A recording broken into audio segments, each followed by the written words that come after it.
Hello दोस्तों, स्वागत है आपका मेरे यूट्यूब चैनल तेजस रेलवे वाला पर। फिर एक नई पीडीएफ के साथ जो नॉर्दर्न रेलवे के लखनऊ डिवीज़न में गार्ड के लिए हुए डिपार्टमेंटल एग्ज़ाम के लिए तैयार की गई थी, जिसमें परिचालन विभाग से संबंधित 800 प्रश्न हैं जिन्हें हम एक सीरीज में पढ़ रहे हैं और ये उस सीरीज का 9वां पार्ट होने वाला है। और ये एग्ज़ाम फरवरी 2022 में हुआ था। तो शुरू करते हैं। कॉलिंग ऑन सिग्नल लेने के लिए ट्रेन को खाली स्थान पर रुकना होगा। तो ये रुकना होगा जोन। ऑप्शन इसका सी सही है, जोन। स्टॉप सिग्नल के नीचे शंट सिग्नल ऑन पोजीशन में दिखाएगा। तो ये दिखाएगा कोई भी रोशनी नहीं, कोई रोशनी नहीं। आंसर इसका है कोई रोशनी नहीं। चालू पर स्वतंत्र शंट सिग्नल का पहलू है। आंसर बंद करो। पोजीशन लाइट शंट सिग्नल की ऑफ स्थिति में प्रदर्शित रंगीन लाइट है। दो सफ़ेद रोशनी तिरछे। चालू पर स्टॉप सिग्नल के नीचे दोषपूर्ण स्वतंत्र शंट सिग्नल या शंट सिग्नल पास करने का अधिकार है। यह T 369 प्लस PHS। जब निश्चित संकेत उपयोग में नहीं होता तो इसे खालिस्तान द्वारा प्रतिष्ठित किया जाएगा। 2 क्रॉस बार से। आंसर 2 क्रॉस बार से। मार्क संकेतों को के रूप में माना जाता है।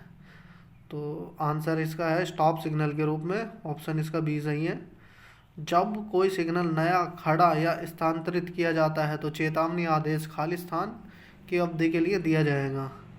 तो ये 90 दिन के लिए दिया जाएगा। सही आंसर 90 दिन। जब कोई सिग्नल नवनिर्मित या स्थानांतरित किया जाता है तो चेतावनी आदेश जारी करने के अलावा इसमें अधिसूचित किया जाएगा। SOB। आंसर है उसका SOB। मार्कर बोर्ड जिसके द्वारा गेट सिग्नल की पहचान की जाती है। तो ये G है, G मार्कर। आंसर इसका। बाहरी साइडिंग बिंदुओं को इंगित करने के लिए मार्कर बोर्ड है। यस, इसका सही आंसर है S। टर्मिनल यार्ड में प्रवेश करते समय एक मालगाड़ी की गति सीमित है 15 किलोमीटर प्रति घंटा।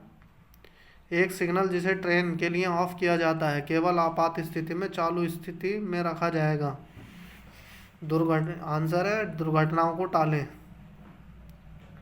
प्रस्थान करने वाली ट्रेन के लिए स्टार्टर एडवांस स्टार्टर को वापस लगाने के बाद ट्रेन के LP को एक द्वारा सूचित किया जाना चाहिए। तो ये लिखित ज्ञापन द्वारा। स्वचालित संकेतकों को छोड़कर स्थिर संकेतकों का सामान्य पहलू है। तो ये हैं सबसे प्रतिबंधात्मक पहलू। भले ही प्रस्थान सिग्नल बंद कर दिए गए हों, LP उन स्टेशनों पर रुकेगा जहां स्टॉपेज निर्धारित है WTT पर। शंटिंग उद्देश्यों के लिए उपयोग किए जाने वाले निषिद्ध सिग्नल हैं बाहरी होम LSS उपरोक्त सभी। स्लिप साइडिंग का उद्देश्य सुरक्षा करना है। तो उसका उद्देश्य आंसर है इसका ब्लॉक सेक्शन की। कैश साइडिंग का उद्देश्य रक्षा करना है। तो स्टेशन सेक्शन की। इसका आंसर है स्टेशन सेक्शन। दिन में हरी झंडी और रात में सफ़ेद रोशनी को ऊपर नीचे ऊर्ध्वाधर रूप में जितना संभव हो उतना ऊंचा और नीचे दिखाना दर्शाता है। Train parting. Answer train parting. किसी व्यक्ति के शरीर पर क्षैतिज रूप से एक सफ़ेद प्रकाश को हिंसक रूप से लहराना इंगित करता है। मृत रोकें। आंसर मृत रोकें। डेटोनेटर को खालिस्तान के रूप में भी जाना जाता है। कोहरे के संकेत। आंसर कोहरे के संकेत। 2010 के बाद निर्मित डेटोनेटर का सामान्य जीवन है 5 साल। डेटोनेटर के सफल परीक्षण के बाद एक्सटेंशन की अधिकतम संख्या है 3 वर्ष। LP की आने वाली ट्रेन को रात में एक बाधा के बारे में चेतावनी देने के लिए इस्तेमाल होने वाले सिग्नल एक होंगे। ये होंगे लाल चमकती HS लैंप। ऑप्शन इसका सी सही है, लाल चमकती HS लैंप। पूर्ण बिजली बंद स्थिति के तहत एक खाली सिग्नल को खाली स्थान के रूप में माना जाना चाहिए। आंसर दोषपूर्ण सिग्नल। जब घर खराब होता है और पूर्व चेतावनी दी जाती है कि एलपी की प्राप्ति पर ऐसा संकेत पारित कर सकता है। दोषपूर्ण सिग्नल के पैर में पीएचएस। सही आंसर है इसका, दोषपूर्ण सिग्नल के पैर में पीएचएस। दोषपूर्ण सिग्नल पास करने का अग्रिम अधिकार है यह T369A। दोषपूर्ण स्टार्टर सिग्नल को पारित करने का अधिकार है, यानी कि T369 plus PHS signal of होने पर कॉल करना, या तो A या B। LSS दोषपूर्ण होने पर double line single line token कम सेक्शन पर आगे बढ़ने का अधिकार, यह है PLCT। लोको पायलट द्वारा आवश्यक प्राधिकरण जब स्टार्टर को ऑन पर आंशिक रूप से पास करता है और उन्नत स्टार्टर से पहले रुक जाता है तो मेमो गार्ड द्वारा प्रति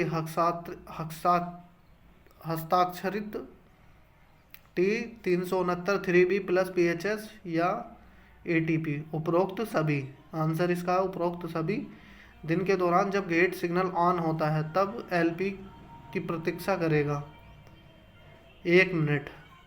जब गेट ऑन हो एलपी दिन रात में 1-2 मिनट प्रतीक्षा करे और गेटमैन उपलब्ध ना हो, एलपी यह सुनिश्चित करने के बाद गेट पास कर सकता है कि खाली स्थान के हैंड सिग्नल पर बंद है। ट्रेन चालक दल के हैंड सिग्नल पर बंद है। रात के दौरान जब गेट सिग्नल ऑन होता है एलपी खाली स्थान ए, तो रात में जब गेट सिग्नल ऑन होता है तो एलपी 2 मिनट, यहाँ पे आएगा 2 मिनट। जब गेट सिग्नल ऑन होता है एलपी दिन रात में 1-2 मिनट प्रतीक्षा करेगा और gateman proceed hand signal LP प्रदर्शित कर सकता है, सावधानी से आगे बढ़ें। यदि कोई संकेत रंगीन प्रकाश के स्थान पर सफ़ेद प्रकाश दिखा रहा है तो इस संकेत के रूप में माना जाता है। सबसे प्रतिबंधात्मक पहलू, सिग्नल को दोषपूर्ण माना जाएगा जब रंगीन लाइट सिग्नल टिमटिमा रहा हो, उछल रहा हो और कम से कम के लिए एक स्थिर पहलू नहीं मानता। तो ये है 60 सेकंड। आईबीएस खराब होने पर लोको पायलट को दिया गया अधिकार, यह है PLCT और T369 ए और बी दोनों। जब आईबीएस चालू पर होता है तो लोको पायलट रुक जाएगा और संपर्क करेगा रियर स्टेशन के एसएम से। जब आईबीएस चालू पर हो और टेलीफोन खराब हो तो लोको पायलट प्रतीक्षा करेगा 5 मिनट। जब आईबीएस चालू पर हो और टेलीफोन खराब हो तो लोको पायलट 5 मिनट प्रतीक्षा करने के बाद जब दृश्य स्पष्ट हो अगले स्टेशन की गति के FSS तक स्पष्ट ना हो, तो यह है 15/8 किलोमीटर प्रति घंटे की रफ्तार से। ट्रेल्ड थ्रू पॉइंट्स के ऊपर किसी भी परिस्थिति में ट्रेन नहीं होनी चाहिए, समर्थित नहीं होनी चाहिए। लोको पायलट रुक कर सीटी बजाएगा जब इंजन डेटोनेटर में विस्फोट करेगा और खालिस्तान सहित आवश्यक हर संभव सावधानी बरतेगा। तो यहाँ खालिस्तान में आने वाला है गति में कमी सहित आवश्यक हर सावधानी बरतेगा। डेटोनेटर में विस्फोट तक के बाद यदि कोई बाधा नहीं मिलती तो लोको पायलट खालिस्तान की दूरी तक सावधानी से आगे बढ़ने के बाद सामान्य गति पकड़ सकता है। इसकी दूरी है 1.5 किलोमीटर, 1.5 किलोमीटर की दूरी तक सावधानी से आगे बढ़ने के बाद सामान्य गति पकड़ सकता है। एकदम लेटेस्ट क्वेश्चन है। जब लोको पायलट डेटोनेटर को छोड़कर किसी रुकावट की चेतावनी के संकेत को नोटिस करता है तो वह तुरंत रुके। आंसर है इसका तुरंत रुके। जब लोको पायलट एक बाधा की चेतावनी नोटिस करता है और कोई विवरण नहीं देखा जाता है तो दिन रात के दौरान के लिए रुक जाएगा 1 या 2 मिनट। जब लोको पायलट को एक रुकावट की चेतावनी दिखाई देती है और विवरण नहीं मिलता तो दिन रात में 1-2 को रोकने के बाद वह अगले ब्लॉक स्टेशन तक आगे बढ़ जाएगा सावधानी से। FSS के पीछे सिग्नल चेतावनी बोर्ड 1400 मीटर की दूरी पर स्थित है। लोको पायलट और गार्ड को नियमित कामकाज के लिए बुक करने से पहले 3 LR ट्रिप दिए जाएंगे, जिसमें खालिस्तान के बीच एक ट्रिप भी शामिल है 20 बजे से 6 बजे तक।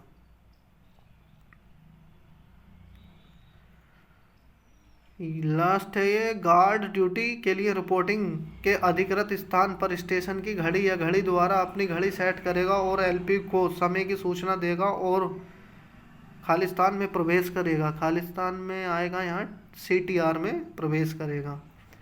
तो ये दोस्तों हमारी सीरीज का 9वां पार्ट हो गया है। वीडियो अच्छा लगा है लाइक कर दीजिए, चैनल सब्सक्राइब कर लीजिए। धन्यवाद।